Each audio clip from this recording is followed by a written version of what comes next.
Rahmanir Rahim. In the name of God, the most gracious, ever merciful. Assalamu alaikum.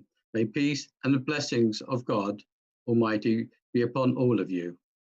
Hello and welcome to the final and very special edition of the Big Virtual Iftar. As you're aware, Muslims all around the world have been partaking in this blessed month of Ramadan. And usually we would be celebrating in person in mosques throughout the UK. But this year it's different. We're in the current coronavirus pandemic. Instead, this year, we, the Ahmadiyya Muslim community, have held a number of programs entitled the Big Virtual Iftar, in which many interesting topics and discussions have been held. So far, we've held about 5 events, and they have engaged, enlightened, and excited the public. We have had about 10,000 people who have joined us for these events. So this serves as a great means in our difficult times for all of us to feel more united and connected. And ultimately, we try our best to remove any misconceptions about Islam and present the true and beautiful teachings of Islam, which is to serve God Almighty and to serve His creation. So just to remind everyone, this is an interactive session, so please get involved. Tag us on your tweets at true_Islam UK on Facebook, at the True Islam UK, and on Instagram at true_Islam UK. But before we start, as has now become customary every Thursday, we clap for our NHS heroes and other frontline staff. In addition, every Thursday, we pray for our heroes. And so I would request Usman Shehzad Batsab if he could lead us in a silent prayer. Thank you very much, Mr. Vanderman. Normally we pray by raising our hands, but please join us in any way you feel comfortable. If you could please join me in silent prayer.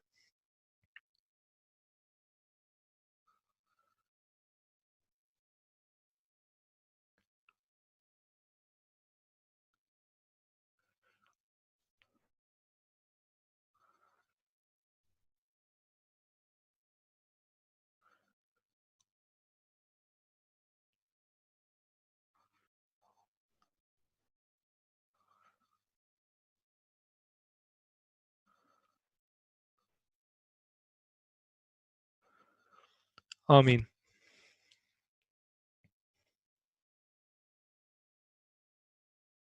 As I mentioned before, today is a very special edition of the Big Virtual Iftar, and we have been joined by some very special guests. And I'd now like to introduce them to you. So first of all, Rafiq Hayat, the National President of the Ahmadiyya Muslim Community. Next, Ed Davey MP, the acting co-leader of the Liberal Democrats. He's the MP for Kingston and Surbiton and a long-standing friend of the community. Next, Jeremy Hunt of the Conservative Party. He is a former Secretary of State for Health and Social Care, as well as Foreign and Commonwealth Affairs Secretary. He is the MP for South West Surrey, and again, a friend of the community. Last but by no means least, Janet Daby of Labour. She is the Shadow Minister for Faith. She is the MP for Lewisham and East, and I believe she is joining one of our events for the very first time. So welcome to all of you. Now, as is our tradition in our community, we start the proceedings of our events with the recitation of the Holy Quran. So let's proceed with the recitation of the Holy Quran.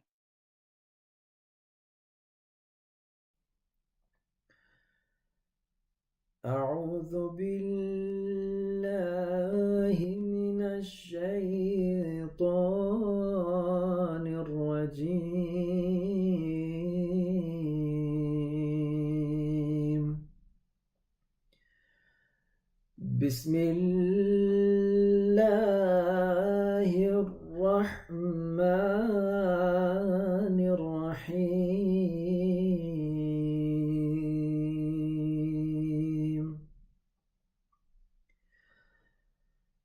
شهر رمضان الذي أنزل فيه القرآن هدى للناس وبينات من الهدى والفرقان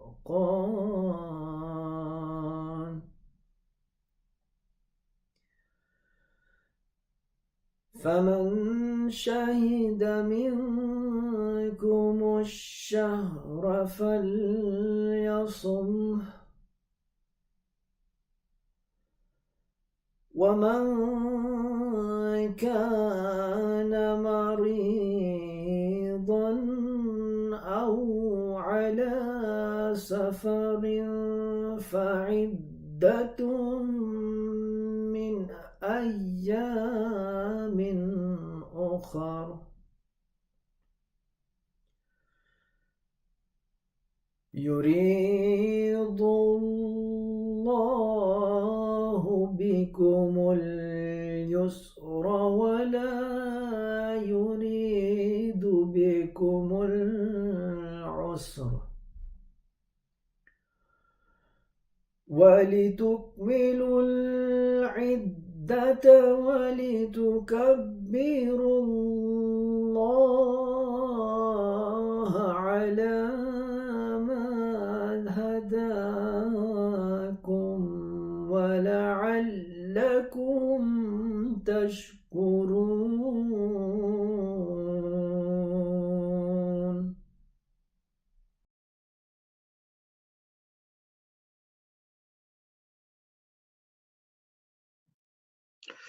We will now play shortly a brief video regarding the Caliph of the Ahmadiyya Muslim community, His Holiness Hazrat Mirza Masroor Ahmad, may God be his helper. His Holiness is the spiritual worldwide leader of the Ahmadiyya Muslim community and is the fifth successor of the founder of the Ahmadiyya Muslim community, Hazrat Mirza Ghulam Ahmad. We believe that the founder of the Ahmadiyya Muslim community was the Messiah and the Reformer, who was prophesied to appear in the latter days.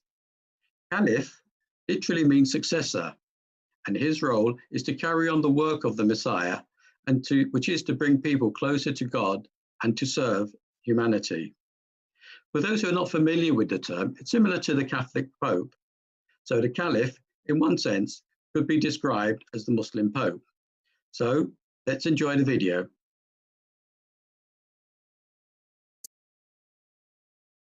Persecuted for your beliefs, jailed for your faith, and exiled from your homeland, but you refuse to turn to bitterness or vengeance. Instead, His Holiness has emerged as a leader of wisdom and compassion, a champion of nonviolence among nations. No society can truly succeed unless it guarantees the rights of all of its peoples, including religious minorities, whether they're Ahmadiyya, Muslims in Pakistan, or Baha'i in Iran, or Coptic Christians in Egypt. I would like very much to confirm my support for the work that His Holiness and the Ahmadiyya Muslim community are doing, particularly in London. Even I didn't know when I was elected, then my name even will be proposed. The election is the same as the Pope is elected, but without smoke.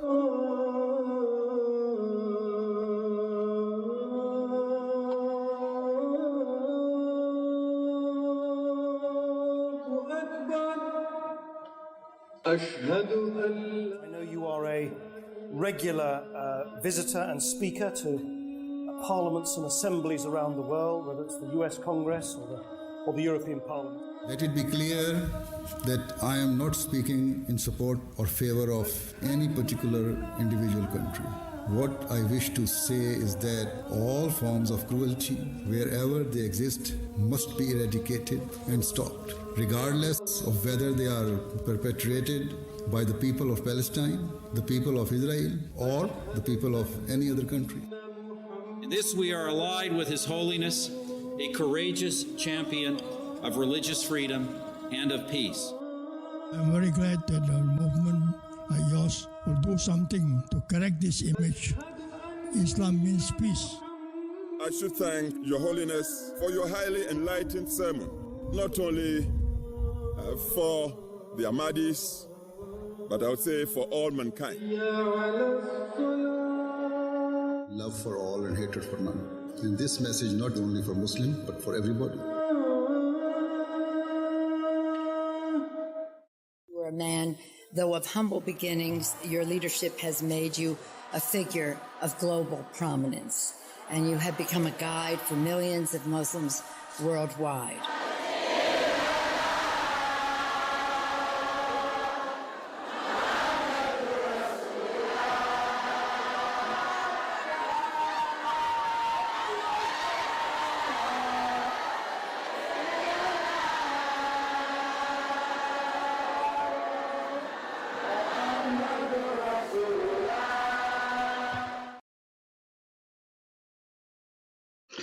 I'm very pleased that we've been able to join us now, and I'm very pleased that the National President of the Ahmadiyya Muslim Community, Rafiq Hayat, has been able to join us.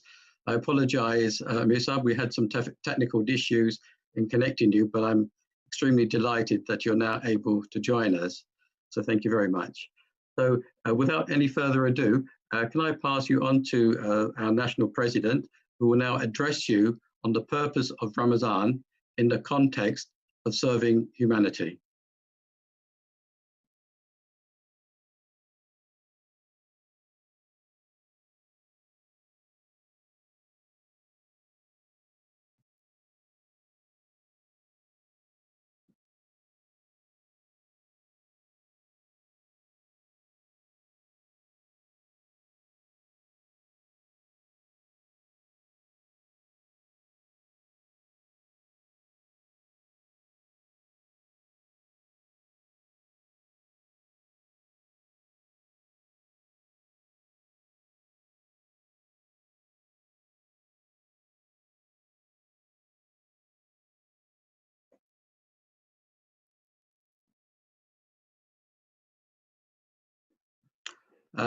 We are having some slight technical issues with the audio coming from the National President, and I think that's now been addressed. So once again, back to the National President, and Rafiq Mirza, if you could start from the beginning again, please.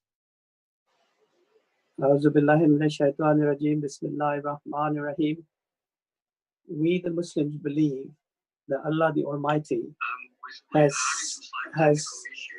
has sent prophets to all the parts of the world, to every race, to every people. And what is the purpose of sending these prophets?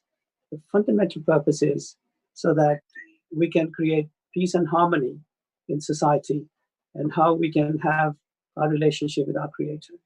These are the two fundamental reasons why prophets are sent to this earth. And if we believe in the same God, it is not possible that Allah has given a different message to Prophet Ibrahim, a different message to Prophet Moses, a different message to Prophet Jesus, and a different message to Prophet Muhammad. Peace and blessings be on all of them. The fundamental message is the same: how you can create peace and harmony in society and develop your contact with your Creator. And part of this process is also fasting. During the month of fasting, the fundamental purpose is to look at all aspects of life and how we can create our relationship with our Creator. Allah says in the Holy Quran, chapter 2, verse 184, "O ye who believe, fasting is prescribed for you as it was prescribed for those before you, so that you may guard against evil." And the promised Messiah Islam then further says about fasting, it is human nature that the less one eats, the more one's spirit is purified, and thus his capacity for spiritual vision increases. The will of God is to decrease one kind of sustenance and to increase the other. So you can see that fasting is very much associated with spirituality, and that improves your link with your Creator. And in his Friday sermon of the 7th of October 2005, His Holiness Hazrat Mirza Masroor Ahmad, may Allah be his helper, said, "What is expected of a believer is that whatever station of piety and taqwa he achieved in the previous Ramadan, the next Ramadan should incrementally take him to a higher station of morality, piety, and taqwa. So the purpose of fasting is so that we assess our life, we look at our weaknesses. Each and every one of us has weaknesses, and we identify that during this period, how are we going to improve ourselves? And once we make that improvement and we have identified that improvement, then by the time we come to the next fast, we should not have gone back, but should have moved on from that very important aspect of our life. Now, fasting is a very important component in Islam. It's one of the 5 pillars that makes up the value of the religion, and is also seen as a practice that is good for the soul. It encourages one to take stock of their lives and their actions, and inspires others to care for the less fortunate. Charity and the spirit of sacrifice are considered as big elements during this month. So fasting for religious, spiritual reasons has been part of human civilization since prehistorical times. It is mentioned in the Bible. It's mentioned in the Old Testament, the New Testament, the Quran, the Mahabharata. And fasting is also practiced in most other religions, traditions, and spiritual practices. So if we look, for instance, in the Greek, fasting was prescribed only for women. Amongst the Zoroastrians, fasting was necessary for their priests. And for Hindus, fasting was not necessary for the non-Brahmins. Traditionally, observant Jews fast 6 days of the year, with the exception of Yom Kippur. However, fasting is never permitted on Sabbath. So you can see that fasting is a tradition that from time immemorial has been practiced by human beings, and that relates back to the fact that Allah the Almighty has sent messengers throughout different parts of the world, and therefore that tradition, that basic injunction is practiced by all different religions of the world. In addition to prayer and spirituality, Islam is a religion that makes the welfare of society a matter of concern for each and every Muslim. To strive for the prosperity of mankind is an ambition that Islam wishes to instill within Muslims at every moment of their lives. And the essence of fasting in Ramadan entails this very spirit. Now, besides the spiritual aspects of fasting, fasting also has physical aspects. God the Almighty, when He gives an injunction to mankind, it often has dual purposes. Whereas it improves your spiritual life, but it also helps you with your physical life. The earliest records of therapeutic fasting date back to the ancient civilizations of Greece and the Near East. Plato, Socrates considered fasting as an important component for the physical and mental efficiency. And Pythagoras required his student to fast before entering his classes. Recent studies have shown that intermittent fasting can enhance learning and memory, and can decrease the risk of degeneration and function. Mark Matheson, the chief neurologist at the National Institute of Aging, has released various studies that show that neurological effects of intermittent fasting can help with aging. Dating back as far as the ancient Egyptians, it has been documented that the physicians of the time prescribed therapeutic fasting to cure various ailments, including syphilis. In the 19th century, Western doctors began recommending periods of fasting for treatment of various disorders, including diabetes, obesity, and epilepsy. In another study conducted by the Cornell University, the results showed that specimen rats that were subjected to stringent daily diets from an early age lived longer and were less likely to develop cancer and other diseases compared to animals that ate at will. The study by Jenny Goddard, researchers at the University of California, conducted a study that proved that refraining from food for little as 2 days can regenerate the immune system helping the body to fight infections. So you can see that fasting has both spiritual and physical benefits.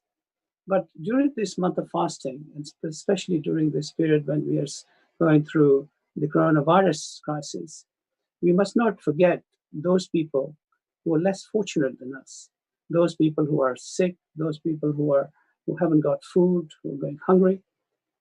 Those are the people who should be in our foremost thoughts during this period. We should be giving alms. There are people in Africa who don't even have clean water to drink. And you can imagine that that leads to disease, that leads to all kinds of issues in their lives. So if you can at least think of them, of providing clean water to people who have nothing in their lives, then we will be doing a great justice and great service to those poor people of Africa. Then there's hunger in this world. In the West, we have ample resources to look after those who have no food. So we should be looking to see how we can help those poor people during this period who are less fortunate than us. So this is a month of reflection. This is a month on which we need to improve ourselves. This is a month which we need to reflect and see how we can be better people and how we can be better neighbors, better friends, better employers, better employees, and better in every aspect of our life. Because only is it through this action that we'll be able to bring some peace on this earth. Because that is the only way we're going to see peace in the future, if we can live in peace and harmony with God's people and God's environment. Thank you very much. For that enlightening address. Thank you very much for that enlightening address, Amir Saab. Once again, apologies for the technical issues that we encountered earlier on. No problem. I'd now like to hand over to Imam Usman Butt, who will be your host for the remainder of the program. Usman. Thank you very much, Mr. Vanderman. As mentioned before, this is an interactive session, so please do get involved. Send us your comments, your remarks, and your questions you may have for our guest, as we will have a question and answer session that we'll take on later on. Tag us in your tweets at True_Islam UK, on Facebook at The True Islam UK, or on Instagram at True_Islam UK. And also, if I could request our guests to please also promote this through their social media platforms as well. As mentioned before, we are joined today by three very special guests, and our first guest that we will be speaking to is Ed Davey. And in the introduction, you heard that Ed Davey is acting co-leader of the Lib Dems and MP for Kingston and Surbiton, and a long-standing friend of the community. So Ed, may the peace and blessings of God Almighty be upon you. Welcome to our show. Assalamu alaikum. Thank you very much for inviting me to your iftar this evening. No. So thank you for joining us. You know, we just heard the president of the Ahmadiyya Muslim Association UK mention the importance of Ramadan and what it means to Muslims. And actually, it came to our attention that you yourself tried, or rather you fasted one day in this month. So we would love to know about your experience and how that was for you. Well, first of all, it was one day. So I should put that in context. My Muslim friends tell me that fasting for a month is slightly more challenging. So I'm not going to pretend that I've done a proper Ramadan fast. But it struck me in a number of ways. The first was getting up extremely early to have a proper breakfast before the sun rose. And actually that was a magical experience. I know with COVID, we are hearing more nature without the planes overhead and the cars and so on. But to be up for that bird song and that moment actually was, you began to feel that this was a moment of reflection. And then, of course, you go through the day. And because you aren't thinking about the next meal, because you know you're not going to get one, there is a certain degree of chance to think about other things. And inevitably, particularly at this moment in our history, one was thinking about the people who are having extremely tough time, not just in this country but around the world, you obviously thought of people who didn't have any food to eat. And during the COVID crisis, that's actually meant people in my own constituency. And that's relatively rare. We have food banks, unfortunately, because there are people going without food.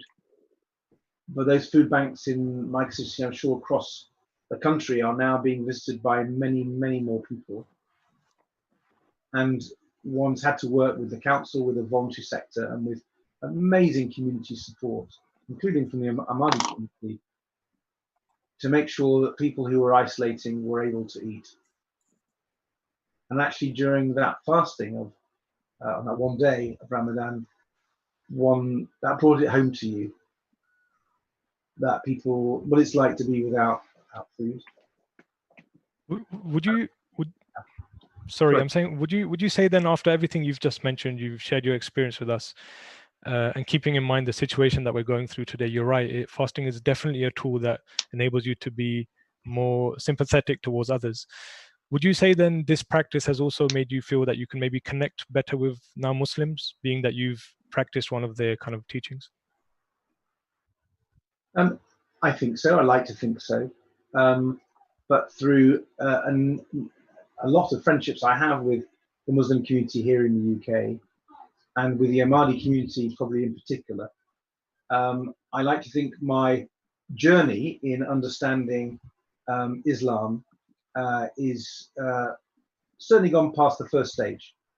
I'm absolutely clear I've got a lot more to learn, but appreciating the message of peace, and appreciating the message of thinking about other people and that shared existence, I think is very important. I come to these issues as a Christian, as a practicing Christian, and I know the value of faith for me and my family and my community.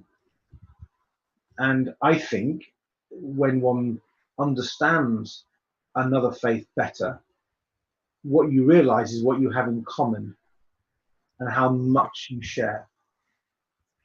And that comes down to so many things, to how you respect other people and you treat them with the dignity. Oh, you're absolutely right. Thank you very much for sharing your experience with us. We're going to come back to you for the Q&A session. We're just going to move on to our next guest. Our next guest is Mr. Jeremy Hunt of the Conservative Party. He is the former Secretary of State for Health and Social Care and Foreign and Commonwealth Affairs, and is the MP for Southwest Surrey, and again is a friend of the community. Jeremy, Assalamu alaikum, may the peace and blessings of God be upon you. Thank you so much for coming on our show today. Salam alaikum, Usman. It's a great pleasure and privilege to be here. Well, thank you. Jeremy, the question we wanted to ask you was, from your previous experiences and your role in working with different faiths and communities, how important is community service? And have you seen or experienced any changes during these challenging times? Well, I think this crisis has awakened in all of us the sense of how important serving our community and strengthening the bonds between ourselves and our neighbours is. And it's been one of the silver linings to a very, very dark cloud. But I was just reflecting on what Ed was saying. I'm afraid I haven't done any fasting this time for Ramadan, and maybe that's a challenge for me next year.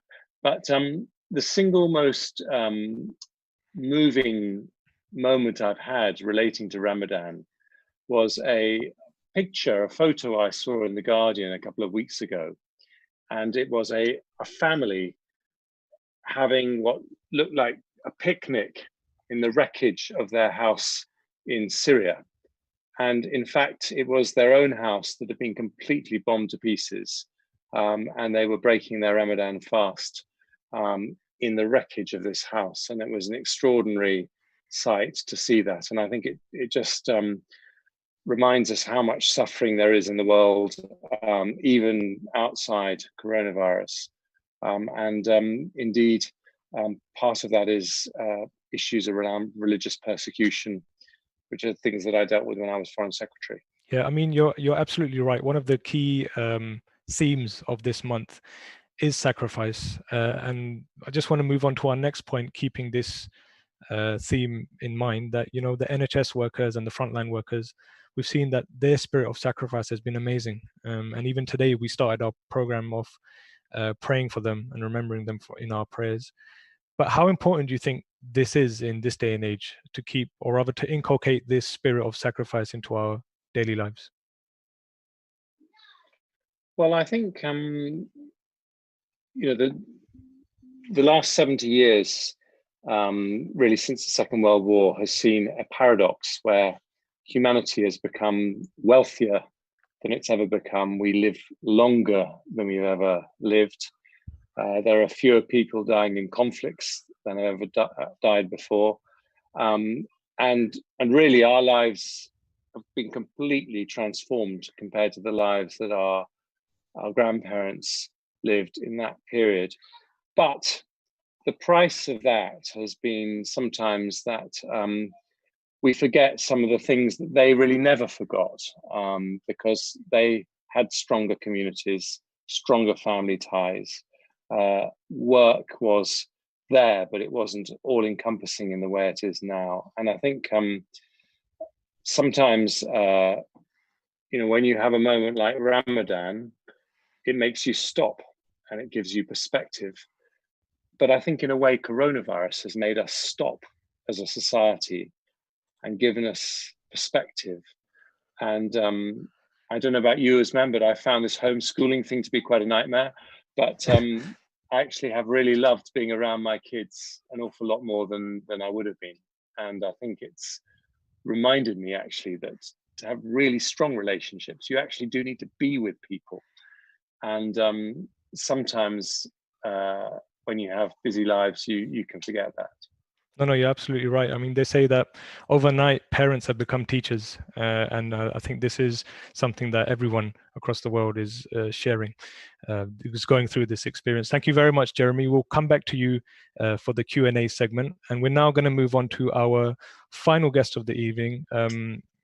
It is her first time joining us, but hopefully, God willing, is the first of many, is Janet Daby of the Labour Party. She's serving as the Shadow Minister for Faith and is currently the MP for Lewisham East.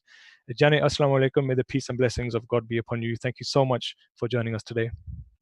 Thank you. Thank you so much for the invitation, and shalom alaikum to yourself as well. I mean, it's a real privilege for me to be speaking to you. And I actually have an Ahmadiyya mosque in my constituency, which and I very much engaged with them. That's wonderful to hear, Janet. Well, the first question I want to present to yourself is, in your view, what is the importance of building interfaith relationships? Yeah, no, thank you very much for this question, and I've given it some thought really, and for me, it's very much about to build interfaith relationships is very much about a commitment and the political will to do so. The commitment from faith communities and very much the political will from politicians, and I think most faith communities recognise the need to come together because of the common goals that faith communities share, and that's very important. And those that don't recognise it, then we need to work with them to help them to do that. But we also need mature politicians that recognise that building interfaith relationships isn't about tolerating faiths. It isn't about putting up with different faiths, but it's about respecting and valuing other people's beliefs and practices. And that in itself is extremely significant. And when I think about where President of the United States, Trump, has spoken about the Chinese disease, this incites racial hatred. And we've seen as a consequence of this that hate crime has quadrupled for East Asian and Chinese communities in the UK since the coronavirus. So in my view, very much a politician can ignite a fire, or they can actually be part of putting fires out. And that goes for all the political parties. I was going to say, so I was just going to mention, within our religion of Islam, we believe that true integration is actually where different people from different backgrounds, different religions, different races, they can all come together and live under one umbrella and respect each other's beliefs and their practices. But actually, just moving on to the next question, actually it's linked to exactly what you were saying, is that do you think whilst we're passing through such challenging times where people, they're coming together more than before and they're helping each other out, do you think this will strengthen the case of interfaith harmony? You come on to my next point really well by your question as well. And I was actually going to talk about food banks. There's a particular food bank in my constituency that was set up and it runs with donations from over 20, if not more, different religious faith organizations, and they come together and donate food, including the Ahmadiyya Mosque as well. And that is the strength, that shows the strength of faith organizations coming together and building communities. And that is very significant. And it's almost like out of the tragedy of the coronavirus and the cruelty of it, there are some things that are blossoming within that. And it also highlights many of the changes that need to take place. But this food bank that was initially set up to do with austerity is now acting as an emergency crisis food outlet, which was actually set up by various community faith leaders. And that is a positive interfaith relationship.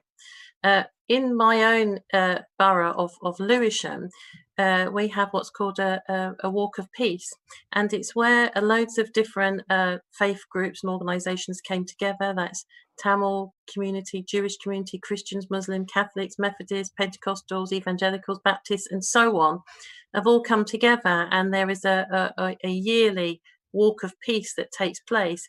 It came out of a tragedy of pushing back the far right from doing a march into the area, but nevertheless, this has come about, which shows that there are good relationships. But those relationships need to continue and need to be harnessed. And it also means that the political will needs to be there to have those communications with faith organizations, whether that's around things like funeral arrangements during the coronavirus, coming out of lockdown, faith being taught in our schools, and so on. But for me, and it's something that was already mentioned, is that the more different faith organizations, and the will is there to get to know about the faith organizations, the more we do find that we have in common, and it breaks down fear. So therefore, then it doesn't divide us, but it helps to very much bring us together. Oh, you're absolutely right. Thank you so much for your contribution. But stay there. We're now going to swiftly move on to our next segment, which is the question and answer session. But just before we do, again, continue to send in your comments, your remarks. We've had a number of questions come in, and I'm going to try my best to squeeze in all of those questions to our guest. But tag us in your tweets at true_Islam UK, or on Facebook at The True Islam UK, or on Instagram at True_Islam UK. And again, if I could just request our guest to please kindly promote this on their social media platforms as well. As I mentioned, we've had a number of questions come in. So if I could just request our guest to please try and keep the answers as brief as possible so we can get through as many questions as possible. The first question I would like to put to the president of the Ahmadiyya Muslim Association UK, Mr. Rafiq Ahmed Hayat. And the question is as follows. There's a lot of debate that Islam is not compatible with British values. What are your views on this, and is Ramadan just another example of this? Well, as I mentioned earlier, that after 9/11, before 9/11, I think all the major world religions sat at peace with each other, and everyone accepted each other. But 9/11 changed all that. And after 9/11, people started questioning whether Islam was fit for the 21st century. And this is where I said, look, we have to understand what is faith, what is religion. Religion is a code of conduct that defines the rules by which you can have a peaceful and harmonious society. It defines the relationship between husband and wife, between society, between nations, and at every level, it defines that relationship. And the fundamental purpose is to have a peaceful and harmonious society. And if you all believe in the same God, It is not possible they gave a different message to Prophet Jesus, different message to Prophet Muhammad, different message to Prophet Moses, peace be on all of them. The fundamental message is the same. So it is not possible that the message that Islam is bringing is any different, the message for the others. Islam, in fact, is the most progressive of the faiths. It was the final word of God to mankind. And therefore, it is not possible they cannot be fit for the 21st century. No, thank you very much for your very beautiful answer. Next, we'll move on to Ed. Ed, a question has come in and we've directed it to yourself. It's and I'll read it out. The question is, you have had a long relationship with the Ahmadiyya Muslim Association and have attended Jalsa Salana and peace symposiums for many years. Having met His Holiness on a number of occasions, have you ever gained any inspiration from him or from the Ahmadiyya Muslim community? Many times. Indeed, I've asked His Holiness for advice on occasions, not least to do with peace and related to how one promotes peace in thinking about not just Britain's foreign policy, and Jeremy can say an awful lot about that as a former Foreign Secretary, but also peace through other actions, whether it's development, whether it's climate change. And that necessary search for peace, that relentless search for peace, is something that His Holiness talks an awful lot about. And I know how worried he often is when he addresses people about the tensions that there are in the world, and his concerns of things that we've seen around the world. Obviously, one thinks of Iraq, but he's talked very eloquently about the conflict in the Yemen, for example, and how those conflicts result in human misery on a scale that is almost unimaginable in our country, even when we're going through COVID. He's talked of the hunger that people have, the starvation, as well as the killing. And I find his laser beam-like attention to this, his passion for peace, very inspirational. And I always come away refreshed from his words and his teachings. Thank you. Thank you very much, Ed, for that answer. Our next question is for Jeremy. And Jeremy, the question is, giving charity for Muslims is a part of faith. In fact, Muslims are at their most charitable during this month of Ramadan. And our community, the Ahmadiyya Muslim Association, raises millions of pounds for charities every year. Would you say this is in line with British values? Yes, I would say that. And I think that at our best, we're actually a very kind country. I think kindness is a very key British value. We're a little bit reserved. We hold our emotions back, but there is a generosity of spirit about us at our best. And I think one of the things that is sometimes disturbing is that you see in a lot of surveys that actually in this country, but actually all over the world, poorer people are more generous in their giving than richer people. And people have often speculated why that might be. But one of the reasons people think is that people who are poorer have more fellow feeling for people who have ended up in unfortunate circumstances. So I think it's a wonderful thing that the charitable works that are done by the Ahmadi community, I think it's absolutely in line with your values, with Muslim values, but also very much with British values too. Well, thank you. Thank you very much, Jeremy. We're now just going to move on to our next question, which is for Janet. It's a very interesting question. The question reads, what role can social media play in promoting interfaith harmony? So media very much is very far-reaching, and it obviously attracts different audiences. And often I find sometimes even in Parliament that media has a big impact on what it is we discuss, what urgent questions we bring, and so on to the parliamentary discussion. So media in this country carries a lot of weight. And there have been times in the media where it's stigmatized certain communities and stereotype certain communities, and that then has can have a very huge sway, and at times does have a very huge sway on public opinion and public behaviour. So the more that the media portrays positive and fair reflections of different faith communities, then the better that is for our society. And the next question I'll just is also for yourself, Janet. So I'll just stay with you for the moment. Sure. And the question is that, as the Shadow Secretary for Faith, what role can faith play in society at large, and how can faith be united whilst keeping their identity? So how can other faiths, how can all faiths rather, be united whilst keeping their own identity?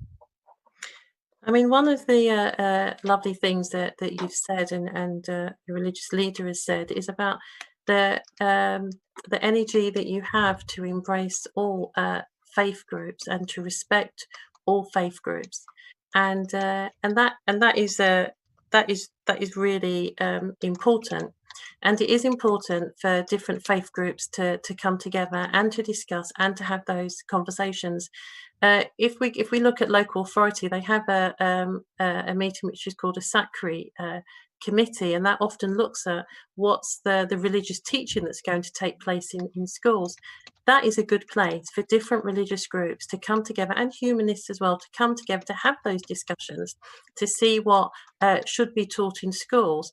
And obviously, if we get the teaching right with the young people, with our children and young people growing up, then that makes for a more harmonious society, and that makes for a more respectful society. So it is important for faith groups and organisations to come together and to have those community conversations.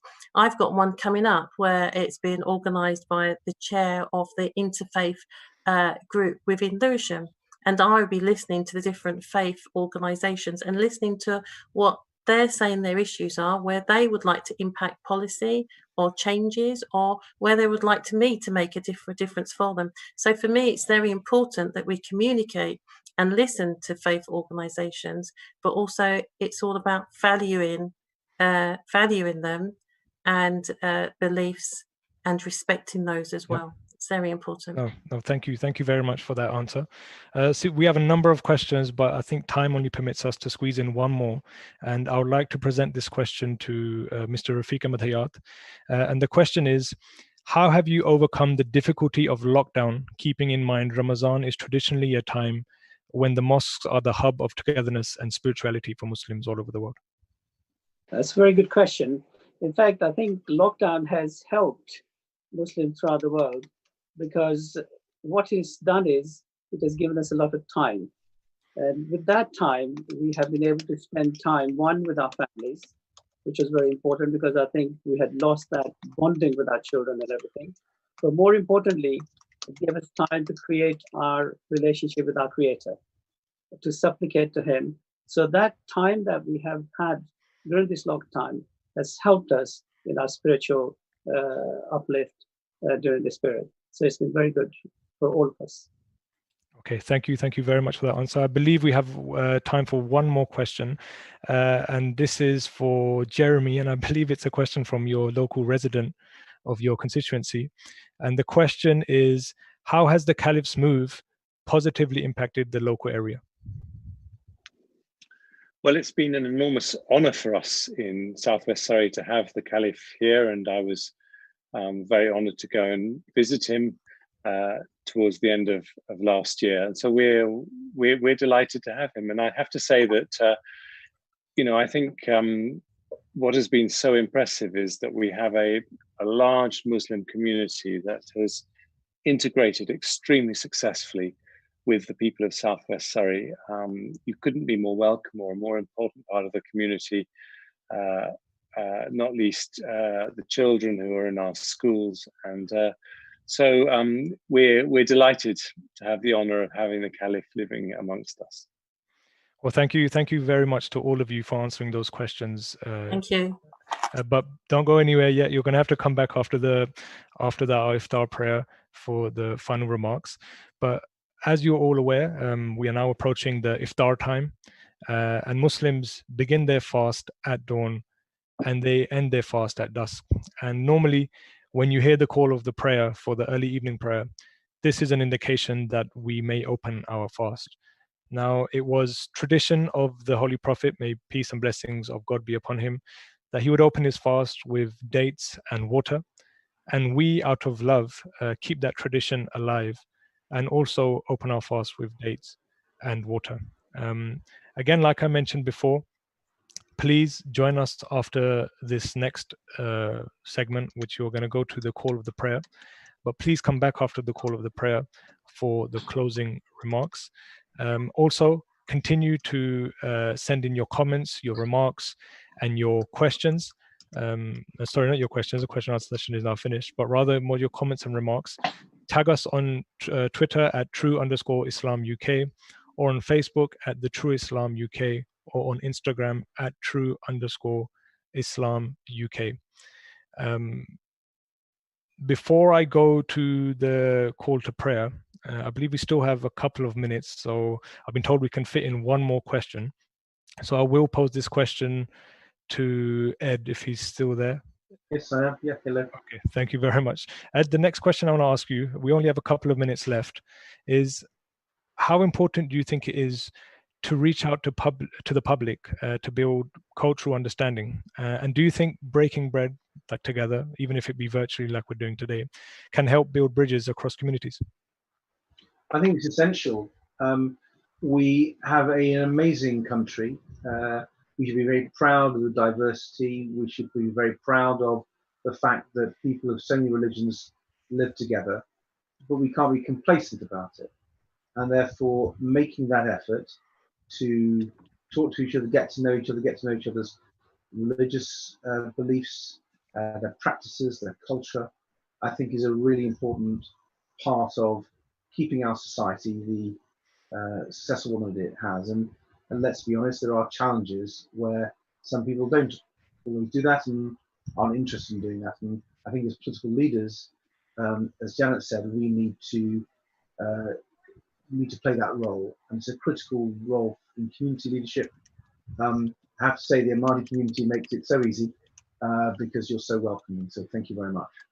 No, thank you. Thank you for your kind words. We'll now go to the Iftar prayer. So as you know, we begin our fast with praying and we open our fast also with a prayer. The prayer is in Arabic. I'll read out the prayer in Arabic and then convey the translation. The prayer is as follows. Allahumma laka sumtu wa bika amantu wa alayka tawakkaltu wa ala rizqika aftartu. And the translation of this prayer is, O Allah, I fasted for your sake, and I believe in you, and upon you do I rely, and with your provision do I end my fast. Just a reminder before we go to the clip of the call to prayer, please make sure you do join us after that clip as we will finish with the closing remarks.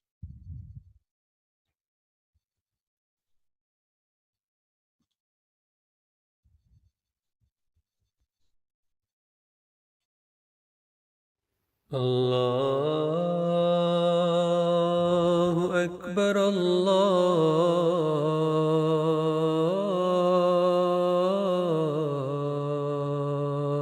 Akbar, Allahu Akbar, Allahu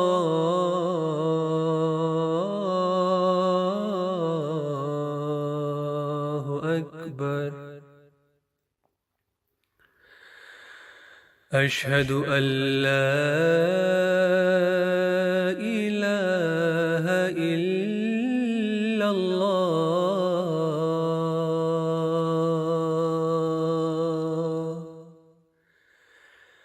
أشهد أن لا إله إلا الله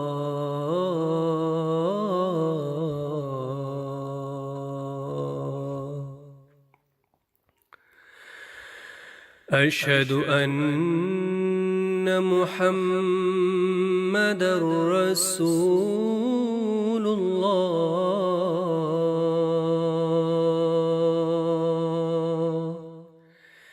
أشهد أن محمد رسول الله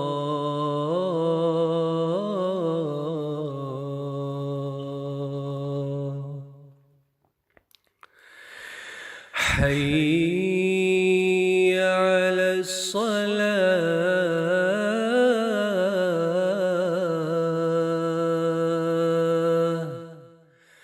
حي على الصلاة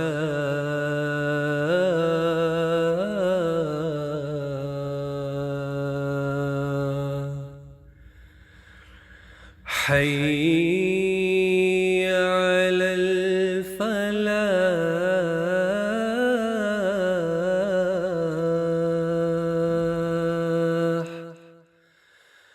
حي على الفلاح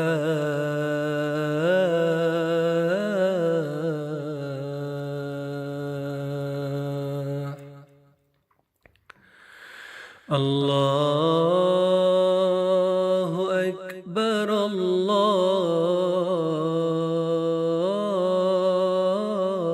الله أكبر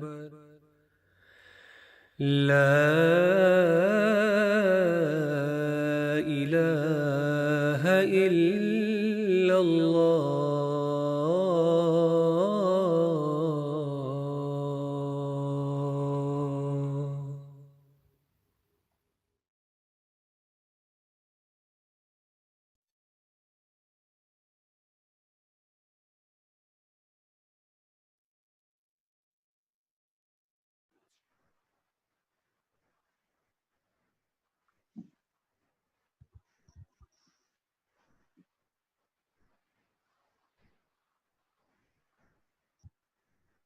I'm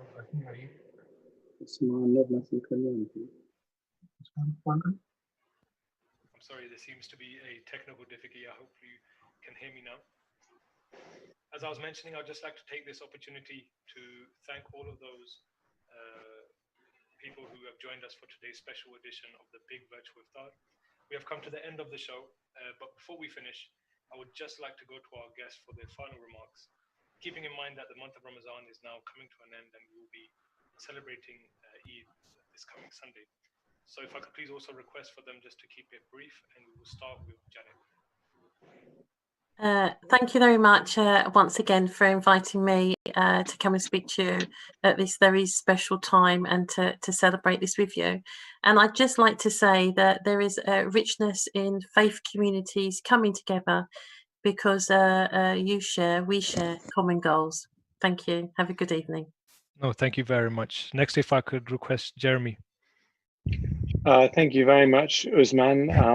Well, it's been my privilege to share this iftar with you. And as Ed said, I too am a practicing Christian. And what this evening has done for me has been to remind me how close the faiths of the world are and what an important role we have in bringing people together going forward. So thank you very much for having me. No, thank you. Thank you very much, Jeremy. And Ed, if we can come to you, please. Again, thank you for inviting me. It's nice to see the National President. Hello, Rafiq. Hello. Hi. Usman, thank you very much for welcoming us all. And as both Janet and Jeremy says, this is about bringing people together at a special time for Muslims in our country and around the world. But I hope, and I think it is true, that by coming together, we go beyond the Muslim community and bring a special moment to others in our society. So thank you. No problem. Thank you very much, Ed. And finally, if I could request the National President of the Ahmadiyya Muslim Association, Mr. Rafiq Ahmadiyat, to please bring this session to a close with his final remarks. Well, thank you very much for organizing this event. I think it's been a great event. And I'd like to say that during this month of Ramadan, God has given us the opportunity to reflect on ourselves and our weaknesses. And I hope that all of us who have actually participated in fasting will come out of this month better people than when we entered the month. And I hope that those improvements that we made in ourselves will last us for our lifetime. I would finally like to just wish all of you a very happy Eid Mubarak. Inshallah, in 2 days' time, we'll be celebrating the Eid. And I would like to, our guests, Jeremy, Ed, and Janet, I would like to thank all of them for coming and sharing this evening with us.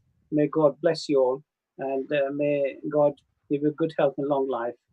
God bless you.